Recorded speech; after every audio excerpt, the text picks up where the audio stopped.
welcome to Season 3 of the Press Box. I am Shayla Solomon, Special Assistant for Public Affairs at the Office of the Lieutenant Governor, and your host for this episode.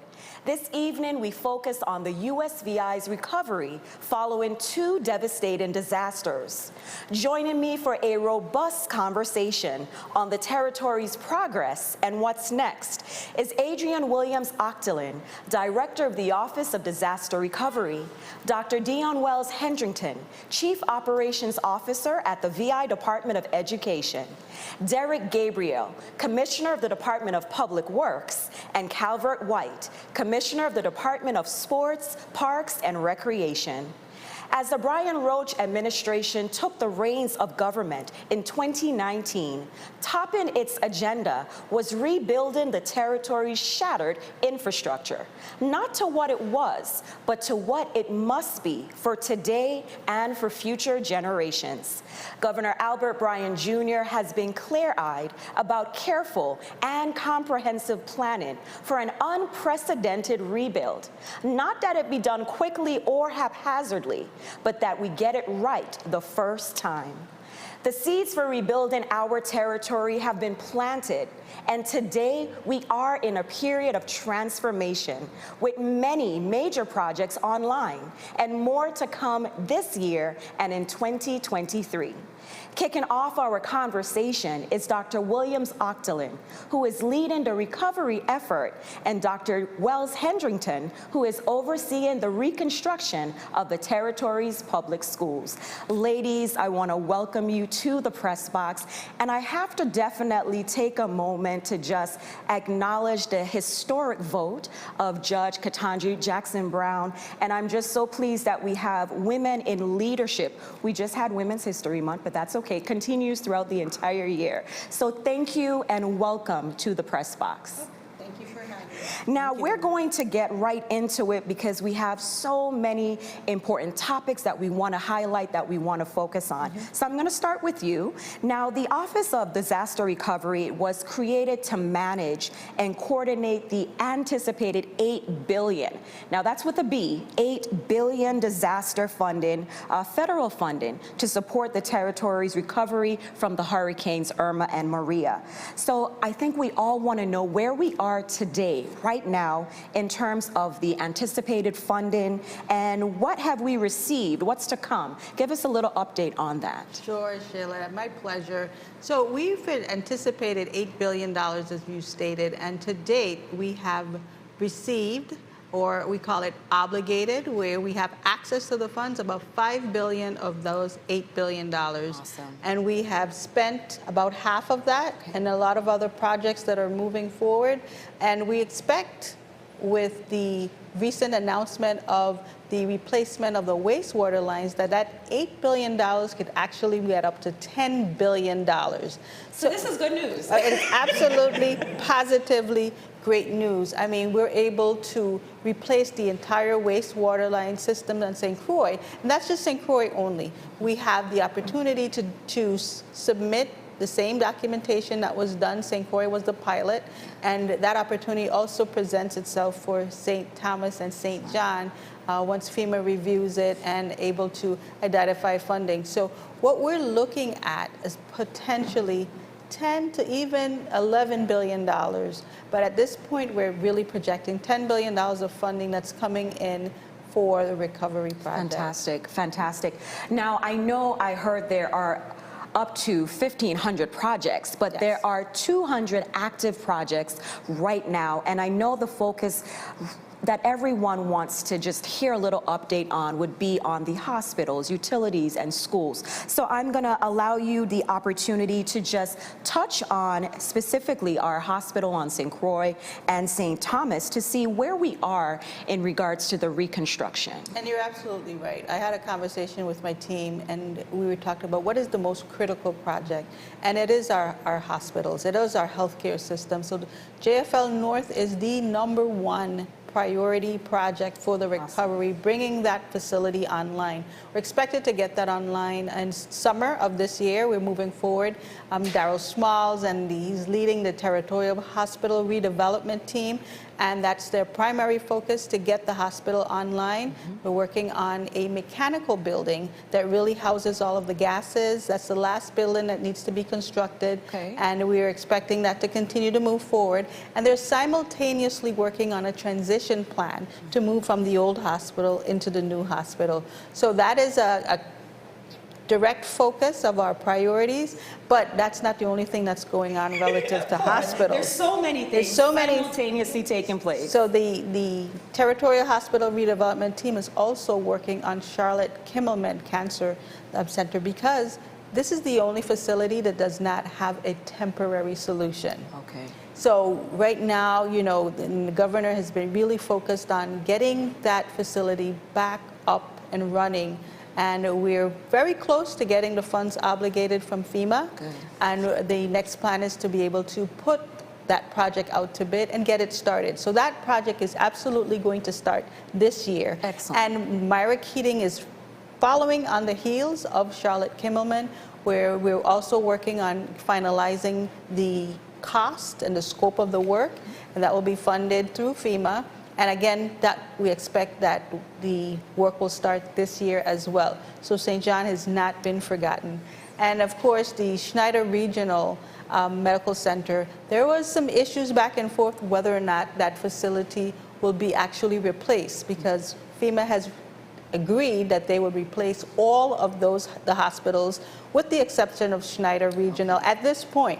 But all focus right now, it seems like this is the direction that we're going to go in, and all of the hospitals will be redeveloped. So the great news is that they're all being designed right now. Okay. They're already working on the design for the hospitals, and we're going to see full movement on our hospitals. Excellent. In 2022. Excellent. Progress. That's what we definitely want to hear, movement and progress.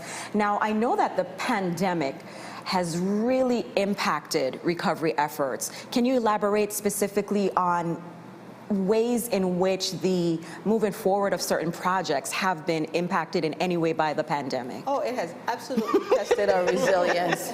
It's been a damper. Yes, and you know, early on, what we were seeing is that the projects were slowed because of the incidence of folks getting COVID. Yes. And we would have project schedules and companies are unable to fulfill. We had to move to remote meetings, and we just made the adjustments because things had to move through. Of course. You know, folks would ask, you know, with Office of Disaster Recovery, did you close down during the pandemic? Closed down. Closed. There's no time for that. Yeah. You know, we just transitioned to our remote meetings and did what we can to keep it moving. And, you know, at this point, what the good news was that the fact that the territory was already in a recovery process, we were able to access those FEMA funds and provide the support to the hospitals for COVID funding, because we had already learned all of the ropes and the processes of FEMA. Excellent. So we would be on these calls with New York, and they were still asking questions, and we were like, well, we can help you with that. And we actually got the funds out to hospitals. Good. And the fact that, you know, this administration has been able to manage the pandemic with the resources that are coming in and making sure that we keep the place safe. Excellent. You know, I'm just so glad that our community has the opportunity to just hear from you directly, because it's a lot. It's a process. There are so many moving pieces, and sometimes it can be a lot for just everyone to stay on top of all that's going on. So we are so in such a great position to have the Office of Disaster Recovery and you at the helm. Thank you so much. Now we're gonna go to a topic, WAPA, right? And there has been recovery funding available to provide for long-term resiliency for the Water and Power Authority.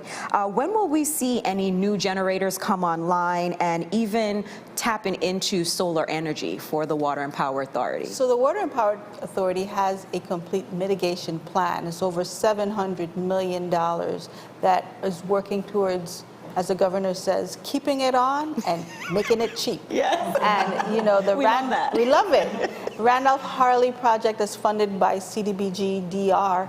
Funds are currently on the way, where they're bringing these Wattsillers that will help the reliability on St. Thomas.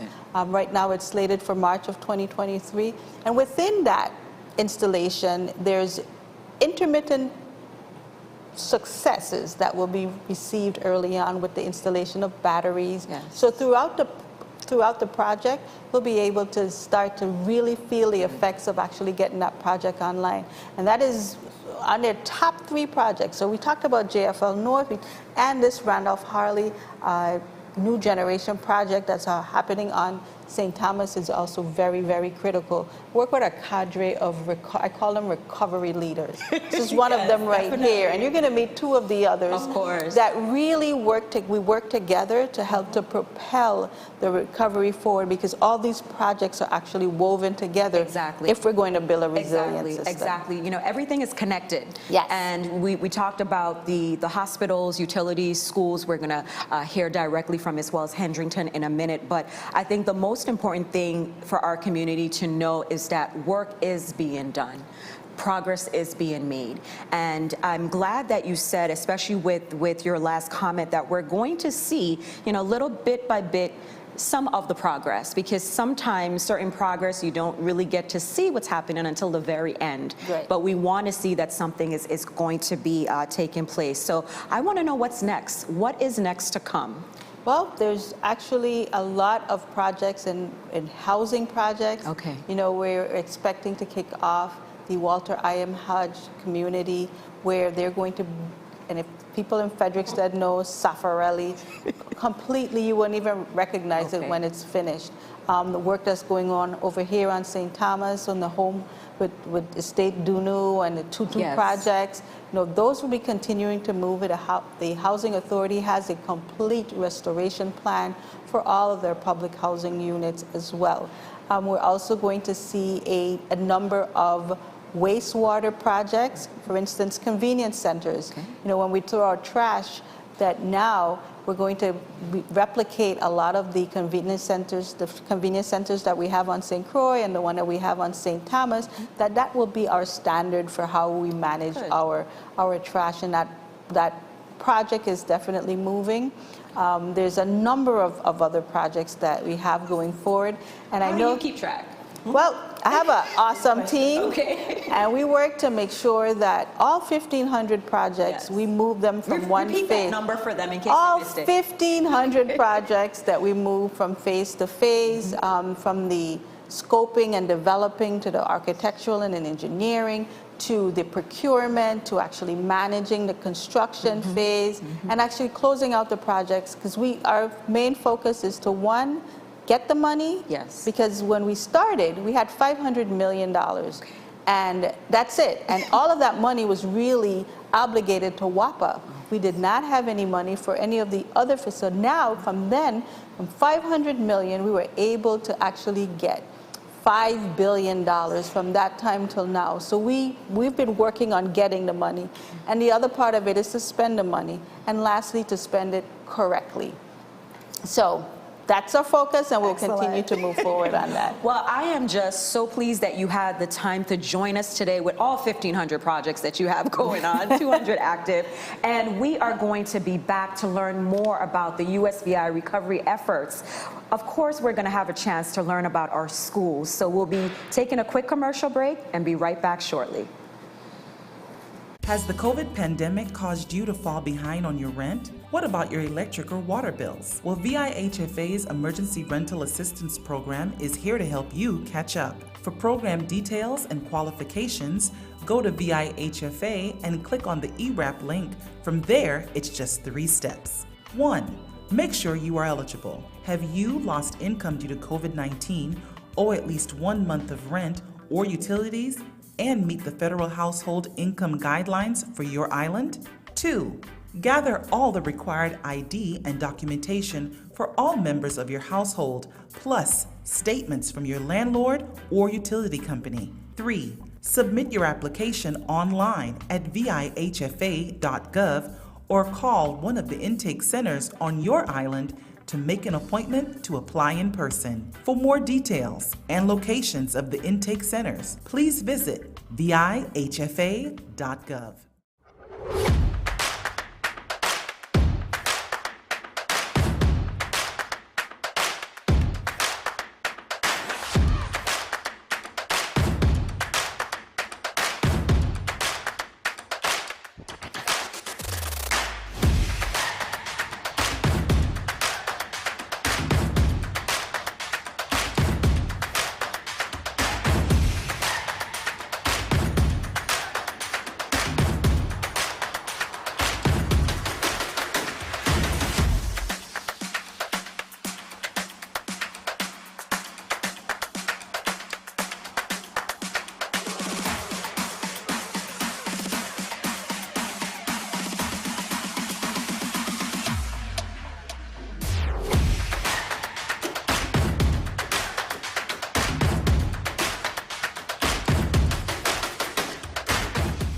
Welcome back to the Press Box. In case you are just tuning in, I am here with the dynamic duo, our women in leadership with the USBI recovery team.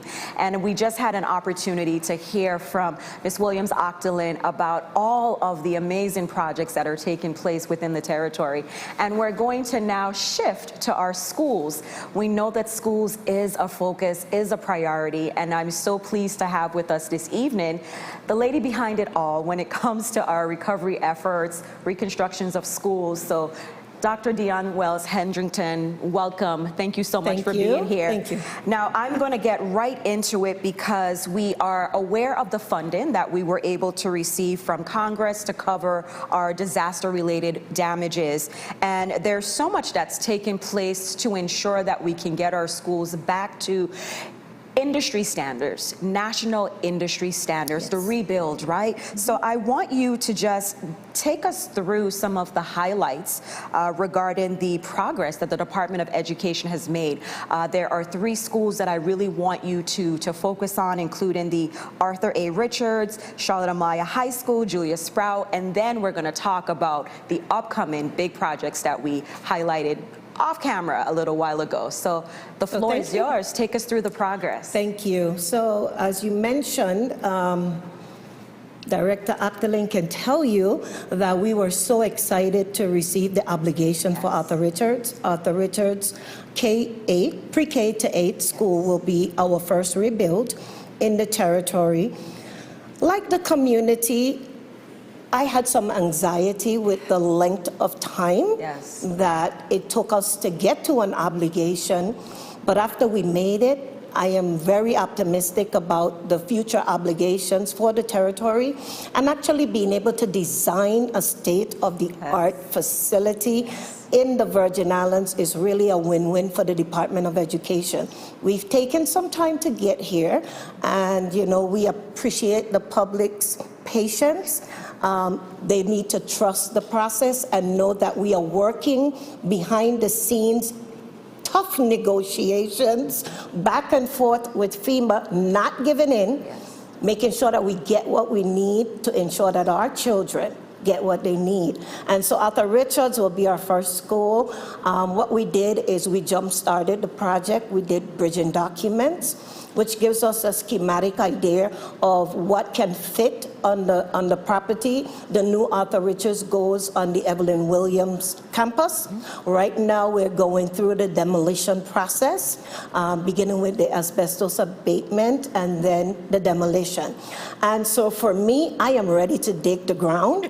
I am actually ready to see buildings constructed so that we can show the public that we are truly moving forward with the reconstruction of our facilities and the repairs. Yes. So it's an exciting time for the Department of Education. I've been in the department for 30 years, and for me, it's just a great way to really show that our children, our staff, our employees, our parents are a priority. The environment in which you learn in, it's so important to make sure you highlighted the fact that it's going to be, able to meet these national standards, and more importantly, just have the students feel like they want to go to school, have our teachers feel like they want to go there to teach. But Arthur A. Richards is not the only one. There's some other highlights regarding the Charlotte Amalia High School and on St. John as well. So take us through that progress. So we'll save St. John for last. Of course.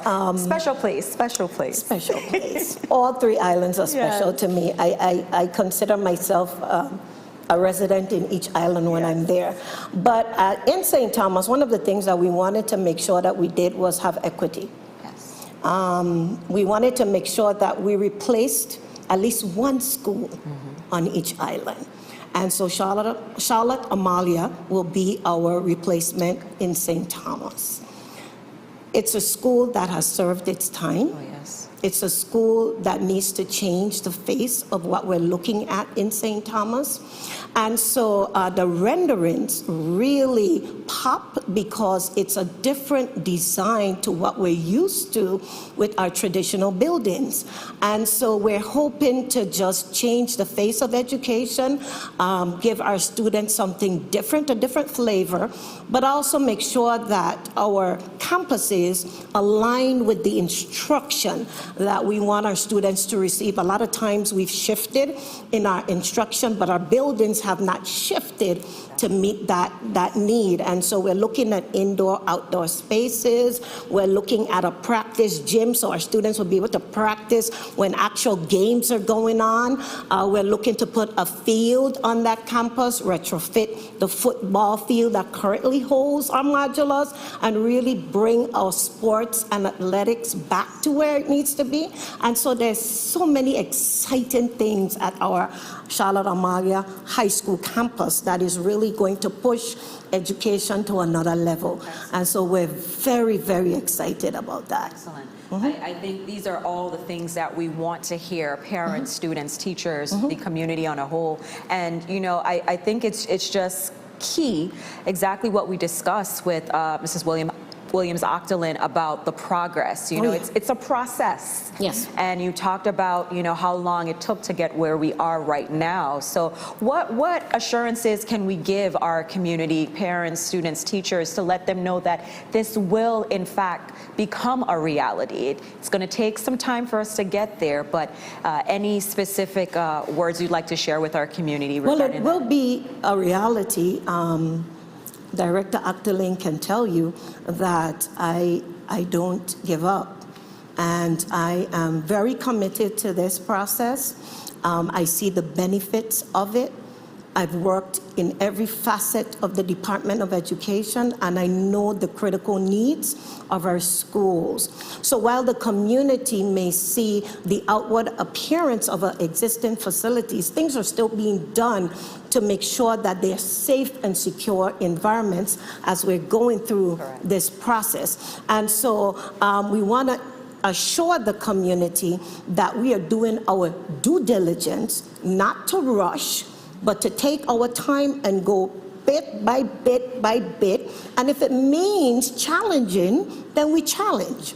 But we're going to ensure that the vision moving forward is actually a reality. And so I just want to say to the community that even though it's taken some time, we ask for your patience, because it will happen. It will happen. Now, I want to take a look to what's next. What is next to come? Well, I'm going to talk about Sproul School, because Sproul School will be a pre-K to 12th grade school. And this conversation has been happening for 33 years. Of my 30 years in education, 25 has been me sitting on committees after committees, and now it's going to be a reality. So as we're waiting for the negotiations to finish with Sproul, we are working with the National Park on a land swap. And tonight actually is our town hall, right. And so the community has the opportunity to air their concerns, to get clarity on what we're doing moving forward. And just like Charlotte and Arthur Richards, we have schematic designs that show renderings of the site that will be swapped to give the community an idea of what's to come. Excellent, excellent. Now, I know you two ladies are constantly in communication, you know, in contact, working together. What has been the greatest takeaway for you both personally in terms of the USVI recovery efforts? So for me, after the storms, I sat in the seat as superintendent of schools for the St. Thomas St. John district. And actually being on the side of the recovery is great, and having the Office of Disaster Recovery to put it all together, to have us work together in the different departments to make sure that we are, you know, coexisting or aware of what's going on government-wide. True. A lot of times things were done in silos, and now I feel that we have such a connection, and we're working together to ensure that the visions for each of our separate departments actually become a reality. So for me, that's the best takeaway in the way that it's been structured. Like I said, I've been through it, but I really appreciate this lady right here and all the support that she's given to education in the process. You know, I mentioned before that this is actually a collaboration, and it's really a marathon. It is not a sprint. in It no is way. not a sprint. And the processes that you have to go through. But the people who are driving this, like I always say that every payday, they owe her money because you can't pay for the passion that you bring to your job. And a lot of our recovery leaders, Commissioner Gabriel, Commissioner White, just some of the folks that are really working to push this forward. And you get a sneak peek for the schools. I was just blown away by the Charlotte Amalie Annex, as well as, when they had the ribbon cutting for that, and it showed you the future of schools. Yes. So it is just a sneak peek of what's to come, right? Correct. Oh, yeah, that's a sneak peek of what's to come. I had a chance to do that walkthrough with the Lieutenant Governor, and I was like, can I go back to 9th grade? Right, yes. It was absolutely beautiful. Yes. Now, I want to just quickly touch on BCB and Central as well. Where are we with those two schools? So BCB will be a repair.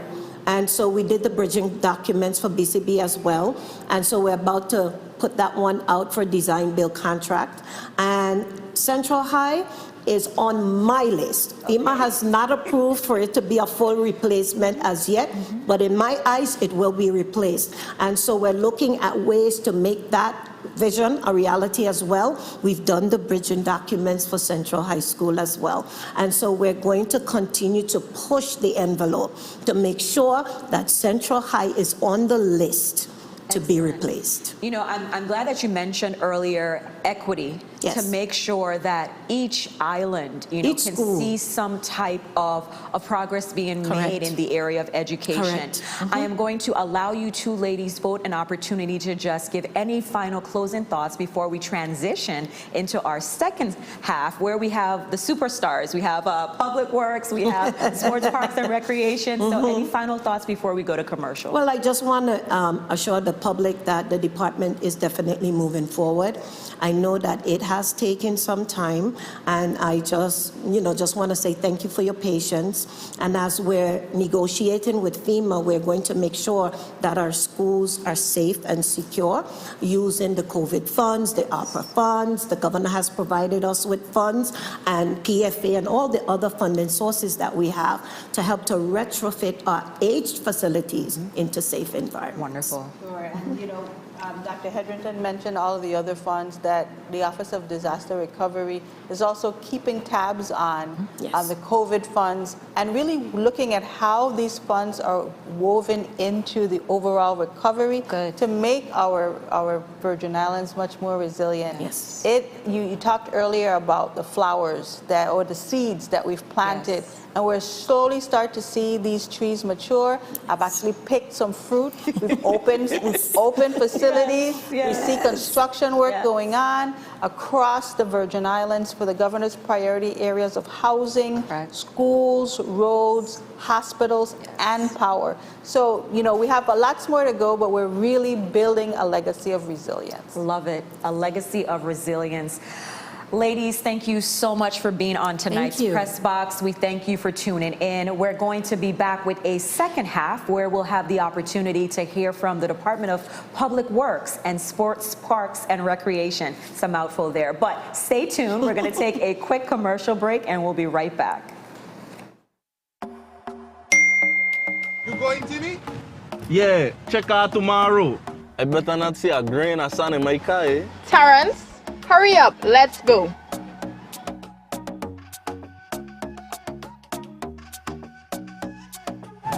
It's a bunch of haters, man. Because I just switch and I need to talk to you.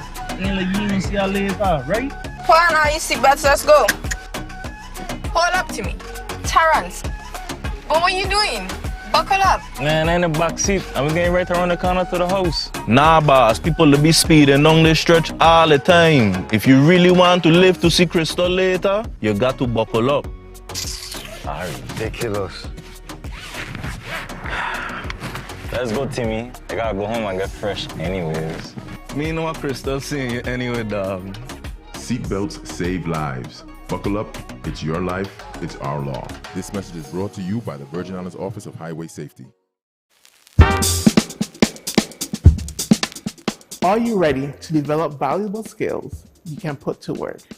Join the Virgin Islands Department of Labor's Work, Learn, and Earn program. It is a 12-week paid work experience for out-of-school youth ages 17 to 24 with little to no work experience. This program provides you with the opportunity to develop your professional skills in a professional work environment in your area of interest, with the goal of connecting you to full-time employment. For more information, call us at 340-773-1994 on St. Croix or 340-776-3700 on St. Thomas, or email kevin.dixon@dol.bi.gov. The Youth and Apprenticeship Division is committed to building skills and making opportunities. Has the COVID pandemic caused you to fall behind on your rent? What about your electric or water bills? Well, VIHFA's Emergency Rental Assistance Program is here to help you catch up. For program details and qualifications, go to VIHFA and click on the ERAP link. From there, it's just 3 steps. 1. Make sure you are eligible. Have you lost income due to COVID-19, owe at least 1 month of rent or utilities, and meet the federal household income guidelines for your island? 2. Gather all the required ID and documentation for all members of your household, plus statements from your landlord or utility company. 3. Submit your application online at vihfa.gov or call one of the intake centers on your island to make an appointment to apply in person. For more details and locations of the intake centers, please visit vihfa.gov. Welcome back to another episode of the Press Box. We are in season 3, and tonight we are focusing on the USVI's recovery. Now, I was told I'm here with the A-team, all right? The superstars. I like to call them the superstars because we are seeing so many amazing projects taking place from the Department of Public Works and Sports, Parks, and Recreation. So tonight we are joined by Commissioner Derek Gabriel and Commissioner Calvert White. So we're going to first start with Public Works. Commissioner, from neighborhoods to highways, there have been so much that we have been seeing in terms of progress. Now, a lot of the projects that we've seen have been funded by emergency relief funds. So we want to start there. So I'm going to allow you to touch and highlight on some of the progress that we have seen thus far. So, Sheila, it's a really exciting time to be at the Department of Public Works. You know, we have on the federal highway side, we were able to get over 80 sites funded through federal highway through their emergency relief funds. Yes. So we have those going, especially on St. Thomas and St. John, you're seeing them. We have areas like the Weymouth-Reimer Highway, we've got Dorothea, we've got I think it's Route 104 in St. John. Correct. You know, we're just moving on the ER sites, and it's really exciting because these were areas that needed to become more resilient. We saw after the storms, they suffered undermining, there was a lack of drainage. So now we've been able to go in there, harden those sites, add drainage, and now it's a pleasure to see people driving on these roads. Exactly. You know? Yeah, I'm glad that you emphasized that point because it's so important that if we're going to fix it, we fix it better than it was before. Yeah. So to be able to utilize these funds in an effort to do that, and you talked about the drainage and even street signage as well, hardening the roads. So there's a lot that's being done. Now, there are some major roadways, right, that have been completed or near completion. So take me through. I know, I mentioned this earlier, there's so many projects that are simultaneously taking place. So I want to first, before we even get into what has been completed and what will be completed, how are you managing all of these projects taking place at the same time? Carefully, Sheila. We've got a great team. I must say, kudos to especially the program manager for our Office of Highway Engineering, Mr. Jomo McLean. He really does a great job of keeping all our resources moving, and it's like one big orchestra, right? And he acts as a conductor. We also have a great team on the local engineering side. They are led by our chief engineer, Ms. Tawana Albany Nicholas. She's doing a fantastic job as well. And I mean, it's really making sure that we're moving not only through the different phases of design and construction, but also keeping the program management piece involved. And then, of course, we coordinate with the Office of Disaster Recovery so that we're bringing all those pieces together to really have a comprehensive program. Yes. So now let's get some specific updates now. So we have our Carlton Road, and that's near completion. Let's get an update on that. One of the worst roads that existed in the Virgin Islands, right? So Carlton Road is just about complete. Right now, we're just finishing up small punch list items. I was over there and I witnessed the striping, so it's really good. We put some speed bumps in place as some as some safety measures. We have been listening to the public over there, the community. So that road is just about complete. We're 99% done. So we call that substantially complete, yes. Right? And then over here, we just have so many projects going on. We've been paving a lot of our communities. We've been getting to some of what we call like our priority roads. Like just before I came on camera, we were able to start the Black Point Hill, which was a really big one for us. That road has been in disrepair for quite some time. So it's just seeing projects that have really been, or seeing roads that have been in such disrepair for quite a while, getting moving. It's really exciting. So I'm gonna now go to the beautiful Veterans Drive, right? That project, we were able to have the ribbon cut in. Right. The promenade has been used by so many people already. It's just such a great, great project. Talk to me about just how that felt to complete the Veterans Drive entire project. That was absolutely incredible. Yeah, so Shayla, it really felt good. I mentioned it during the ribbon cutting. We have a fraternity of Public Works Commissioners, and it felt good to bring that to completion for all of the people that started it before me. And I mean, this is like 30 years in the making. So it really felt good. It feels good that we are, again, hardening our infrastructure. We're adding some environmental features there, so we're keeping a lot of debris out of the water. And it really, really felt great, but we're excited about phase 2. That's what's coming next. We're hoping to be able to kick that off by the end of the year. So I'm really excited about that. Now let's get to the Melvin Evans Highway. We have a current phase taking place right now on St. Croix with that. Yeah, we're just about ready to kick that off soon. That includes, for all of my people on St. Croix, it does include streetlights. So I'm really excited to say that. That's been a thing that we've been working with WAPA on, but we're really gonna make sure to bring that home and to include the streetlights on that segment. So that's gonna be the final piece of us rehabilitating the highway, and then we're gonna go back, of course, and do our maintenance. Frederickstead. We have to talk about Frederickstead. So downtown Frederickstead, and also people want to know if there's an update regarding the Paulie Joseph Stadium. Yeah, so with Frederickstead, I'm happy to say that we kept our commitment there. We did the first phase, which not only did some road repairs and reconstruction, but again, we also included drainage. So we did drainage in some of the periphery areas just to keep a lot of that water out. Because when there is a large amount of rain that comes down in a short period of time, it floods significantly in that area. So I was really happy we were able to complete phase 1, and we're just starting phase 2. So we started some of the milling, some of the picking up of the speed bumps, and that again is going to address the periphery areas and even headed out to the Vincent Mason Pool and by the Marley housing community. Excellent. So that's exciting. And then just with Paulie Joseph, just real quick, I know everybody's seeing the excitement because we're getting the walls up. We've been able to do the slabs in both the left field and the right field, and now we're getting those walls up. We're moving. We are still on schedule. Good. Have it substantially complete by the end of the year. Good. And I'll deliver it to this gentleman sitting to my right. Fantastic. Well, before we even transition to sports, parks, and recreation, I want to know what's next. Do we have anything in terms of extensive design work that we can look forward to from the Department of Public Works? Yeah, Shayla, everything is next, really, right? So we on St. Croix, the biggest thing is we will be starting our bridges project. I know people have been asking about it. They see the orange barricades there. Starting in August, we should be beginning our first 3 bridges. So that's really exciting. Right now, they're still in the finalizing the design and permitting phase. So we anticipate those starting in August. We will complete our second half of our bridges, so that will take us into the first quarter of next year.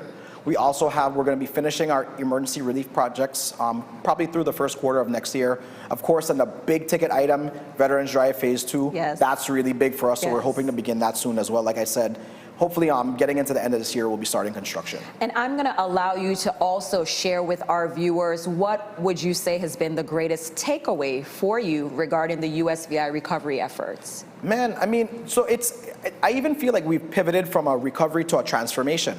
Right? We're really transforming the territory to where we want to see it 20, 30, 40 years down the road.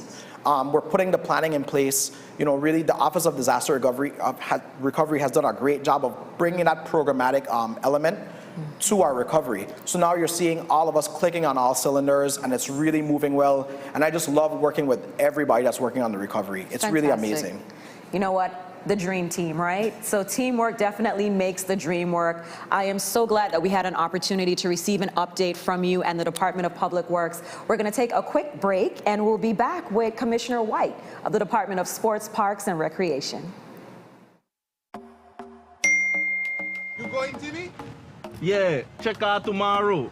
I better not see a grain of sand in my car, eh? Terrence, hurry up. Let's go.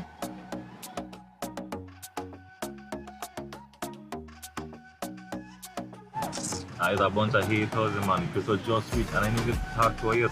You see you later, right? Put on all your seatbelts. Let's go.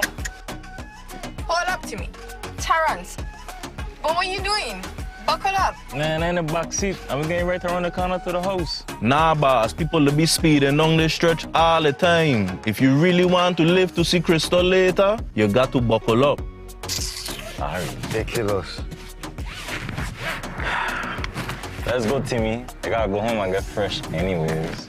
Me know what Crystal seeing you anyway, dog. Seatbelts save lives. Buckle up. It's your life. It's our law. This message is brought to you by the Virgin Islands Office of Highway Safety.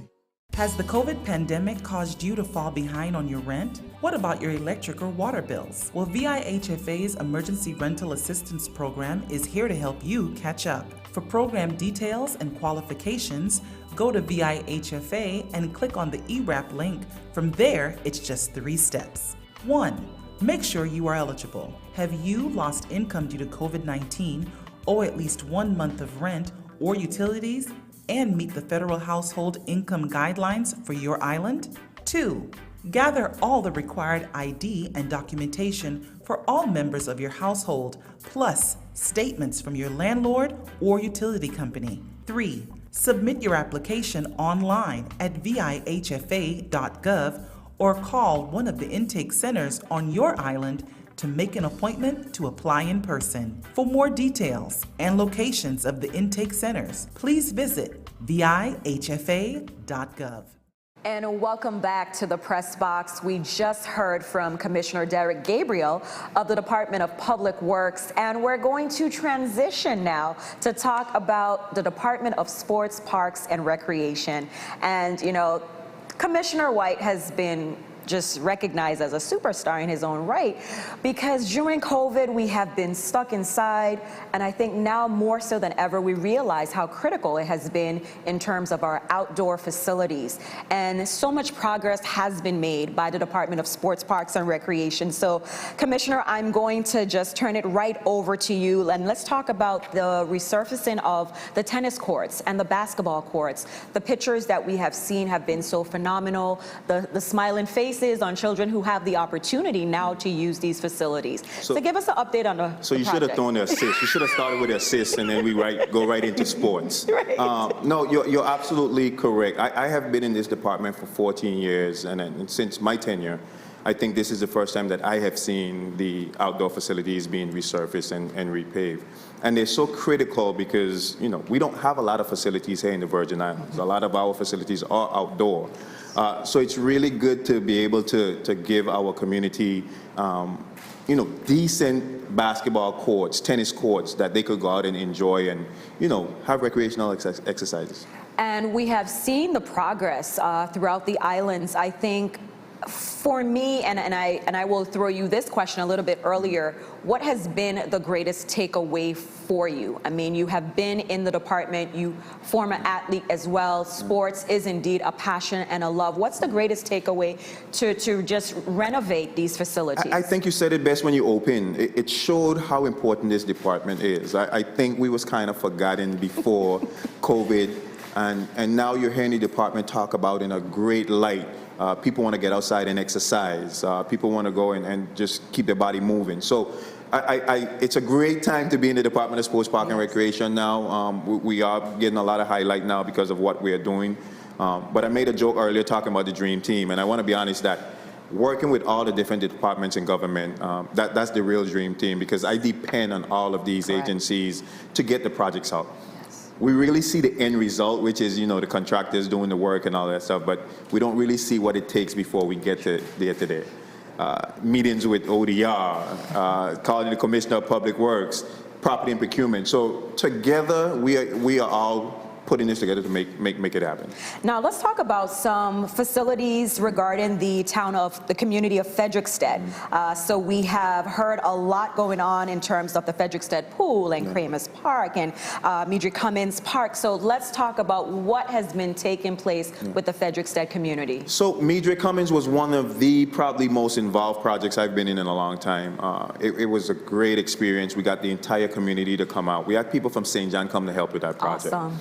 And just seeing the faces and people involved with making that happen, the project was really, really special.